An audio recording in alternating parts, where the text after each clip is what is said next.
Hello students, I am here to teach you a very interesting poem of your book from class 8, and the name of the poem is The Ant and the Cricket. It's a fable.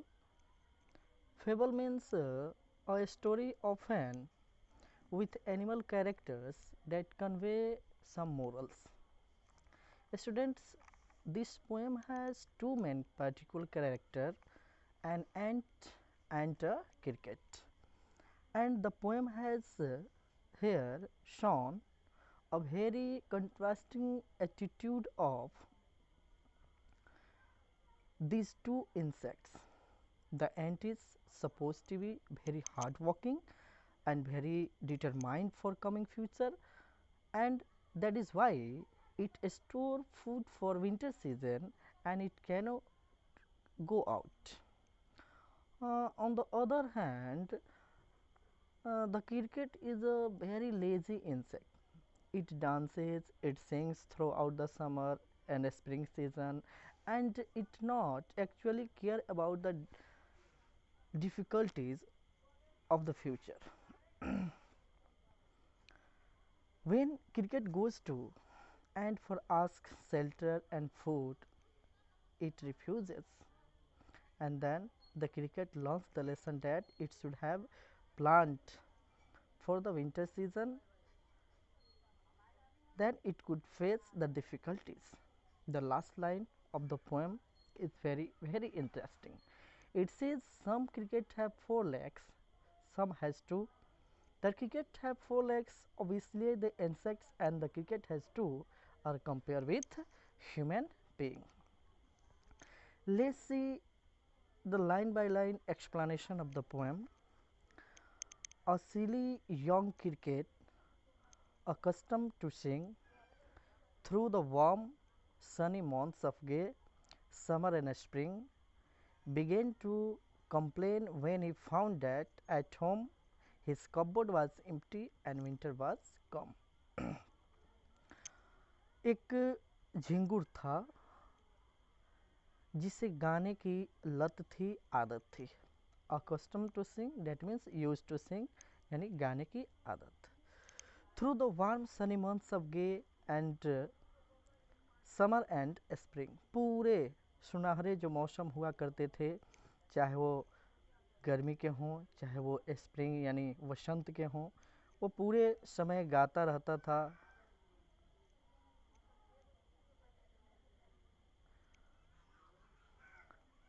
Begin to complain, we found that at home his cupboard was empty and winter was come.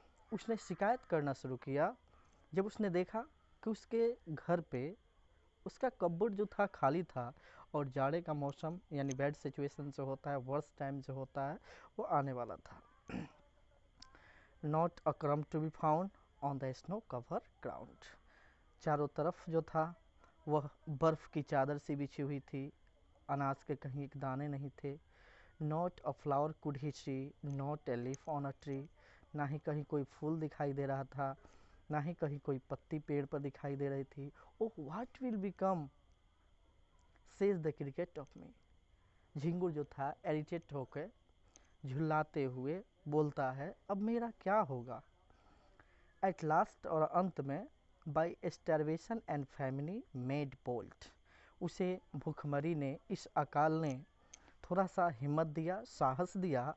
All dripping with wet and all trembling with cold. और वह पूरा पुनः पानी से भीगता हुआ, ठंड से ठिठुरता हुआ, ऑलवेज ही sit off to a miserly ant. वह मेजरली एंट यानी चींटी के पास जाता है मदद मांगने. To see if to keep him alive he would grant. To see if to keep him alive he would grant. कहता है कि उसे जीवित रहने के लिए उसे कुछ देना होगा. हिम शेल्टर फ्रॉम रेन, रहने के लिए, बारिश से बचने के लिए आश्रय. And a mouthful of grain, और मुट्ठी भर अनाज जो होगा खाने के लिए. He wished only to borrow, he had repaid tomorrow. उसे सिर्फ उधार लेने की इच्छा थी और उसे बाद में वापस कर देता। इफ़ नॉट, यदि ऐसा नहीं हो, he must die of starvation and sorrow, तो वह बेचारा दुखी होकर भूखमरी का शिकार हो जाएगा। Says the end to the cricket, I am your servant and friend। चिट्टी जो है वह कहती है मैं तुम्हारी नौकर हूँ, दोस्त हूँ। But we ants never borrow, we ants never lend, लेकिन हम चिट्टियाँ ना तो कभी उधार लेती हैं और ना ही किसी को उधार देती हैं। But tell me dear cricket, लेकिन मुझे एक बात बताओ प्यारे झिंगुर, did you lay nothing by when the weather was warm, क्या तुमने कुछ नहीं बचाया जब मौसम जो था गर्म था। Quit the cricket not, cricket बोला नहीं। My heart was so light that I sang day and night, मेरा हृदय इतना प्रसन्न था, मैं इतना अंदर से खुश था कि मैं पूरा दिन रात गाता रहा। For all nature looked gay, you sang sir you say, प्रकृति की सुंदरता देखकर महाशय आप कह रहे थे कि आप गाते रहे। गो दैन, तो जाइए। सेज द एंड, चिट्टी कहती है। And dance the winter away, और नाच कर आप जाड़ा भगा लीजिए। यानी यहाँ पे सेंस जो है वह चिट्टी का वह एटीट्यूड जो है वह कमेंट का है, उस पर टिप्पणी करती है कि महाशय आप अच्छे दिन जब गाते हुए बिता लिए हैं तो बुरे दिन नाचते हुए बिता लीजिए। Thus ending he hastily lifted the wicket, इस तरह से वह बेचारा जल्दीबाजी में वहाँ से चला गया। And out of the door turn the poor little cricket, वह बेचारा झिंगुर जो था उस चींटी के दरवाजे से बाहर हुआ। Folk calls this a fable, I warrant it true, दंत कथाएँ लोगों का कहना है कि मनगढ़ंत होती हैं, लेकिन मैं आपको बताता हूँ कि यह सत्य है। Some cricket have 4 legs and some have 2, कुछ झिंगुर ऐसे होते हैं जिनके 4 पैर होते हैं और कुछ वैसे होते हैं जिनको 2 पैर होते हैं। मैंने आपको विद्यार्थी बताया कि ये जो है फेबल्स है, फेबल्स में कैरेक्टर जो होता है एनिमल को रखा जाता है और एनिमल को कैरेक्टर रखते हुए इंसानों को शिक्षा दी जाती है, मोरल दिया जाता है। तो यहाँ पे कवि जो कहता है कि कुछ झिंगुर ऐसे होते हैं जिनके 4 पैर होते हैं, तो वो बात जो है वो किसके लिए है, तो उस कीट के लिए है जिसे झिंगुर कहा जाता है। और 2 जो है वो इसे इंसानों को केंद्र बिंदु मानकर लिखा गया है। मनुष्य को भी ऐसा होना चाहिए कि उसे अपने बुरे समय के लिए कुछ ना कुछ बचा के रखना चाहिए, ताकि जब उसका बैड सिचुएशन हो, वर्स्ट टाइम आए, तो उसे बचाकर उसका उपयोग कर सके। ठीक है, आइए अब हम इस पोएम के प्रश्नोत्तर को देखेंगे। इसमें वॉकिंग विद द पोएम में the cricket says oh what will became of me when does he से इट एंड व्हाई, क्रिकेट कहता है, जब झिंगुर कहता है ओह मेरा अब क्या होगा, वह ऐसा कब कहता है और क्यों कहता है। The cricket said the given lines when it found that its cupboard was empty and winter had arrived। यह झिंगुर तब कहता है जब वो देखता है कि उसका कपबोर्ड जो है खाली है और जाड़ा आ चुका है।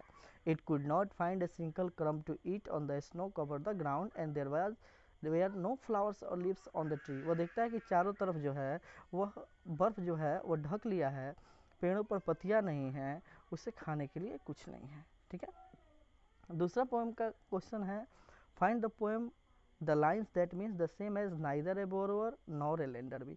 इस कविता में आपको बताना है वह लाइन जिसमें कहा गया है neither a borrower nor a lender be, यानी ना ही किसी का उधार लेना और ना ही किसी को देना।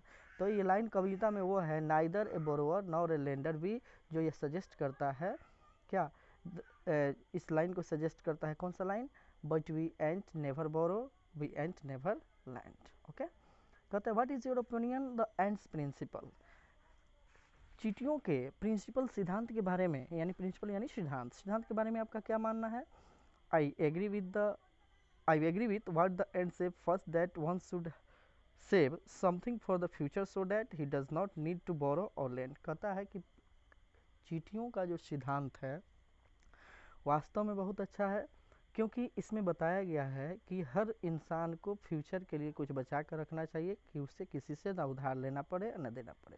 But I don't agree with the ant principle what he told later, लेकिन वो जो बाद में कहती हैं उससे मैं सहमत नहीं हूँ। If he says he is friend of cricket then he should also help the cricket at the time of distress. यदि वो कहती हैं कि हम चींटियाँ तुम्हारे मित्र हैं, तो एक मित्र का कर्तव्य होता है कि अपने मित्र की बुरे वक्त में मदद करें। On the other hand I believe that a friend is a friend Indeed. वास्तव में मित्रता को मित्र की आवश्यकता होती है। तीसरा क्वेश्चन है, the end tells the cricket to dance the winter away. Do you think the word dance is appropriate here? If so, why?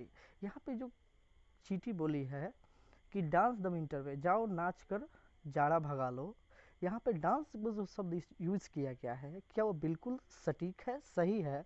अगर ऐसा है तो क्यों? The ant told the cricket to dance the winter away because when it asked the cricket what it did in summers and why it had not stored any food for summers, the cricket answered that it sang through the warm and sunny months of summer. जब यहाँ पे झिंगुर से पूछा जाता है कि जब मौसम सुहाना था, अच्छा था, गर्मी का था, तो आपने अपने फ्यूचर के लिए कुछ क्यों नहीं बचा के रखा, सेव किया? तो क्रिकेट जो है वो जवाब देता है कि मैं गाता रहा। उसी के संदर्भ में यहाँ डांस जो यूज़ किया गया है वह एक कमेंट के लिए है, एक टिप्पणी के लिए है, जिसमें कहा गया है कि यदि आप गर्मी सुहावने मौसम गा कर बिता लिए हैं तो जाइए डांस करके नाच के आप जाड़ा बिता लीजिए। उसके बाद है विच लाइन्स अब इन the poem express the poet's comment, read them allowed. इस कविता में कौन ऐसा लाइन हो जाए कवि की कमेंट को, टिप्पणी को बताता है?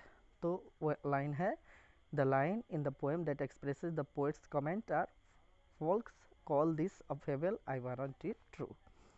उसके बाद कहता है write the comment in your own word, अपने कमेंट को लिखना है इस कविता के बारे में जो इसमें लिखा गया है। आशा है आप लोग इसे ज़रूर समझ गए होंगे। तो आप अपने इस चैनल को सब्सक्राइब करें ताकि अगला कोई भी वीडियो जो आपके क्लास से संबंधित, पढ़ाई से संबंधित आए तो उससे तुरंत आपको खबर मिल जाए। Okay, that's all.